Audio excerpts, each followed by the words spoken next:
tonight, tomorrow, sometime in the near future, Tokyo's 2020 Olympics are going to be taking place. July 23rd, 2021. They already made up all the graphics and they couldn't be asked to hire another graphic designer. Don't ask too many questions. Anyways, yeah, the Olympics, Summer Olympics are going to be taking place, and they're already sans director for the opening ceremony, so it could be a total disaster. And I thought, when I first heard this headline, okay, that's pretty bold for him to make a Holocaust joke at the ceremony, but big ups to him. It is Tokyo after all, and Japan's a pretty based country when you take a look at the wider ecosphere of all of the countries put together. But no, this is an old joke, like a fucking ancient joke, like Joe Biden old, okay? So Hideo Kojima, a man in charge of directing Friday's Tokyo Olympics opening ceremony, has just been fired hours before the start of the event after it was discovered he made a Holocaust joke in 1998, 23 fucking years ago. He made a Holocaust joke. What even was that joke? I'll say it. We'll figure it out. Kentaro Kobayashi. Sweet name. God, the Japanese have some bitchin' sounding last names. It was canned Thursday after video surfaced from 1998. How could you even tell they all look the same? Especially if it was recorded on one of them Sony handheld cameras of him making a wildly gross and inappropriate comment during a comedy act over 2 decades ago. Oh my god. So he's a comedian at a comedy show, making edgy jokes. In 98, after the initial wave of political correctness had finally stupidly subsided, and now we're living in the aftermath of that, because it's just like the tide, right? It encroaches as far as it possibly can, then it just pulls back, and then you just wait for it to come back, and then it fucking floods the shore, and unfortunately it beaches a few whales, and in this case, they all have blue hair. Anyways, in an old clip, Kobayashi reportedly can be heard bringing up... It's not even... Oh my god. It's not even confirmed that he was even talking about the Holocaust. But yeah, he could have been talking about it, so we got to get rid of him. Yeah, he can be heard bringing up the Holocaust and saying, let's play the genocide of Jews. Let's hear the entire context of the fucking joke, okay? Because you say that out of context, that's either the punchline of a very funny joke or a Nick Fuentes rally. Organizing committee president Saiko Hashimoto, still a total bitch, but a sweet last name, said Thursday when the footage was brought to his attention by somebody who should have better fucking things to do, but doesn't. He and other officials acted swiftly, removing Kobayashi from his high-ranking role. We found out about Mr. Kobayashi in his own performance had used the phrase ridiculing a historic tragedy, which is something you should do, okay? That's how you get over it, okay? You don't put it on a fucking pedestal. You don't make it verboten to talk about, especially for comedians, especially for anybody in the context of a fucking joke, or even if you want to have a conversation.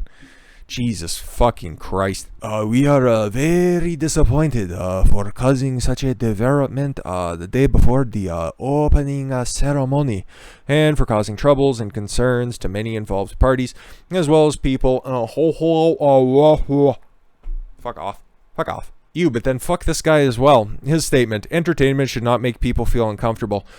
You need to fuck off, okay? Anytime that I turn on network television, which is between rarely and never, I'm normally very uncomfortable with the normal output of things, so... Oh, but then again, I don't find them entertaining. Anyway, so what's happening at the Olympics? Well, they're being accommodated with some very strange furniture, to say it as honestly as I can. Cardboard beds. Why? Well, it kind of makes sense because they're blowing this entire pandemic out of proportion at this point, but we'll take a look at that a little bit more. But it's like, okay, if you need to get rid of all of this stuff, you make it out of cardboard. That totally kind of makes sense, so it's just easy to destroy, and it's incredibly strong when you put it on its side. But then at the same time, because everybody has heard the stories about the athletes' villages at the Olympics, and they just kind of turn into a bunch of fit, attractive individuals, just kind of in close proximity to one another, so there's some fucking that goes on. I think that's the scientific term. And this was also being floated out because they released a statement when people were starting to show up at the village. It's like, sleeping on cardboard? Okay, we're athletes at the highest level. You're making us sleep on cardboard? Sleep is the best, absolutely 100% science be damned, the best way to recover your body, sleeping on cardboard? These bitches better have a good fucking reason for this. Well, they didn't want no humping to be going on because you could be spreading not anything fun, not anything conventional. You could be spreading the coof. These were the same people who were speculating how long this fucking virus could subsist in the air, how far it could travel, and how far it could land and sustain itself on a surface. Keep that in mind. Keep that in mind. Lustful Olympic athletes should think twice before making a bedrock in Tokyo. God, what a shitty opening sentence. The world's best sports competitors, they just call them athletes. Oh, I think, are esports still a thing at the Summer Olympics? I don't know. Are set to spend their nights on cardboard beds allegedly designed to collapse under the weight of fornicators to discourage sex amid COVID-19. Olympic officials who already warned 2021 games participate. No, this is Tokyo 2020. Come on, didn't you see all the signage? Get your shit together. Participated to avoid two-person push-ups because of the coronavirus, have set up 18,000 of the cardboard beds to notoriously sex-crazed athletes' village, according to D's magazine. D's nuts, right? Anyways, beds to be installed in Tokyo Olympic Village will be made of cardboard. This is aimed at avoiding intimacy among athletes, American distance runner Paul Cimello tweeted. But what about like an actual statement from the Tokyo officials or for the people putting this stuff together? Like, I gave you a reason that you could float out there. It's like, okay, we're going to have to destroy all the furniture, so we might as well make it out of cardboard. Cardboard strong, we're putting memory foam mattresses on there. What's your big fucking problem? Beds will be able to withstand the weight of a single person to avoid situations beyond sport, but it depends on how viciously you beat your meat, I guess. Cimello cracked, I see no problem for distance runners, even four of us can do. Delicious. Another Olympian, Irish gymnast Rhys McClanahan, straight from the Blarney Stone, the boy just decided to hop on the fucking bed and show ya there ain't nothing to fear if this fucking video would goddamn load. I'll go get myself a pint, but guess what, boyo, he decided to hop on that bed and just show ya that it's not as anti-sex as you might think. He ain't a small lad either. He's just hopping on that bed, just going out to show you that, ain't nothing gonna be stopping them being from fucking. I'm quite Irish, by the way. Just in case you wanted to unearth some footage in 2021, if I managed to gain any notoriety. The 100% recyclable cardboard beds were designed by Japanese company Airweave, but officials are apparently aware it's going to take a lot more than makeshift berths to keep players out of the pole position. Am I right, guys? Enough of that stuff. Really, it's fucking stupid. But yeah, there be some coof going around. It's weird. Normally I take the shit out of the NBA because they are very, very dim people who are running and both participating in the sport. But when they had their bubble out there in Disney World in Orlando, Florida, where they concluded the 2019-2020 season, they were able to make it so that nobody tested positive, okay? There were no positive tests that came out of that bubble situation. Why couldn't they make this work for people who only have the opportunity to compete every 4 years at the highest level at the Olympics? Why couldn't they make this happen? And all of these people have already got the jab, so I've got questions. Maybe I should go consult Joe because he had a very informative town hall yesterday where he dispelled anybody's concerns about the vaccine. Right? An American beach volleyball player will miss the Tokyo Olympics after testing positive for the coof, a reporter said Wednesday. Taylor Crabb, 29, received the diagnosis shortly after landing in Japan to compete at the Summer Games. So what, did he catch it in the middle of the air and they were flying over? I don't get it. U.S. volleyball on Wednesday confirmed that one of the players on the men's volleyball team had tested positive but didn't identify the athlete, citing privacy concerns. Really? I think everybody can probably figure out that one of this dude's teammates, or more than likely if they were practicing beforehand, all of them are going to start popping. If one of them has, like, this is how transmissible this virus is. At least that's what we've been told. So if we don't see anybody else popping, I'm going to have some questions, even more so than usual. His brother, fellow volleyball pro Trevor Crabb, called the situation terrible. Yeah, I think there's something like 50 athletes so far that have the coof. and have been kicked out for various different reasons. I just couldn't imagine. I couldn't imagine getting in peak physical condition, absolutely getting ready to just hit your prime in order to compete in an event that was already pushed off for a year, only to just get a Q-tip stuck up your nose and then realize that, you're not healthy anymore, even though, you took every precaution and you just followed the science, but you won't be participating. Sorry, buddy. Dude, I hope that this is a false positive, but there are, like I said, just about 50 other competitors at this point, and it's not even started yet. Not even started yet. But don't worry, we got some preliminary results, okay?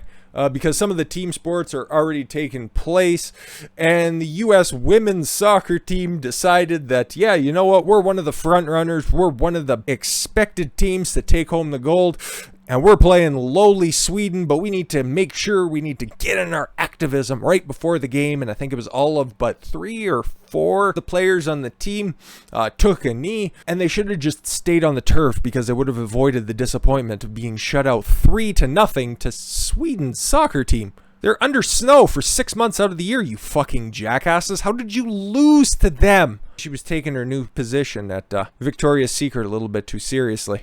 Didn't have enough time to participate in group practices. Fuck her, I couldn't be happier. Stupid Megan Rapinoe. Hey, we're supposed to be the most socially aware and best women's soccer team on the planet. Well, after their 3-0 crushing defeat at the hands of the Swedes, we can still say they're very socially aware. Ha ha, sucks to suck. The U.S. women's national team, I don't care the proper terminology, took a knee for Black Lives Matter before their Olympic matchup against Sweden on Tuesday, and they basically stayed down for the rest of the game, losing to the Swedes by a score of 3-0. Okay, I was, overselling it a little bit, and as you can see, there's so many Black lives there. There's 1, 2. Okay, good job. Do you think they're gonna learn from this? No, fuck no. Fuck no, of course not. I will not be participating in any of the Olympics that are going on. I might cover a couple of stories that come out of it, but as for watching it, no, they can fuck right off. IOC to include athletes kneeling in highlights in social media, even though most of the rest of the world completely and utterly rejects this preposterous idea. No, a bunch of entitled fucking well-off Americans think that they're changing the world by disrespecting the flag. You're there for the expressed purpose of representing a country which you fundamentally disagree with, apparently. That's what that shows. So why are you there to begin with if you think that it's such a racist, horrible place that just keeps down minorities, it keeps down women, even though women are a larger percentage of the population, but whatever. It doesn't fit your narrative anymore, now does it? After images of Olympic soccer players taking a knee, would solve some of that, taking the dick. Oh, we're excluded from official highlight reels and social media channels, rightly so.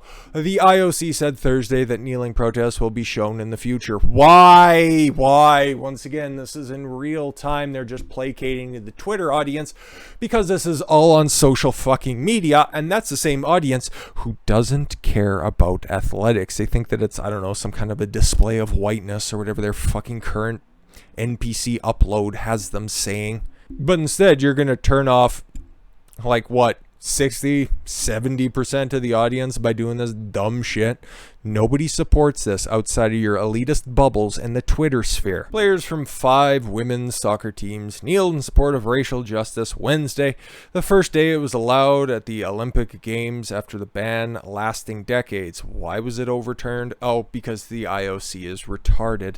Oh, I'm sorry, their event is supposed to be happening a couple weeks after the Olympics. Anyways, the concession under Olympic Charter Rule 50, which has long prohibited any athlete protest inside event venues, was finally allowed this month by the International Olympic Committee.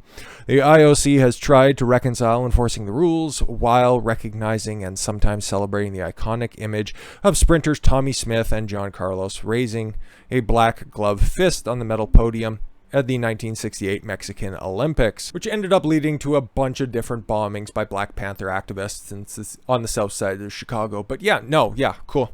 Once again, more activism for really stupid fucking reasons. They won't learn. don't support them. At least not the ones taking a knee. At least not the ones trying to make it about themselves instead of representing their country. If you're going to tune in, you're going to watch the Olympics, I won't tell you to not. I'm just telling you what I'm doing, okay? Because it's going to be a great display of athleticism and peak human performance. And in some cases, and especially in the women's weightlifting categories, it's going to be another display of peak scientific performance. I just can't support anybody who's actively encouraging this type of, well, for lack of a better term, degenerate behavior. Fuck all of them. Hopefully they lose the rest of their games by 5-0, 6-0, 7-0. Don't give a shit at this point. How many fictional rounds you can fit into a fictitious magazine that Joe Biden thinks it's out there. That's how many goals I want them to be fucking crushed by. With that said, I thank you all very much for the gift of your time. I've been Don Consuelo. I want you to follow your gut and get after it. Take care, everyone.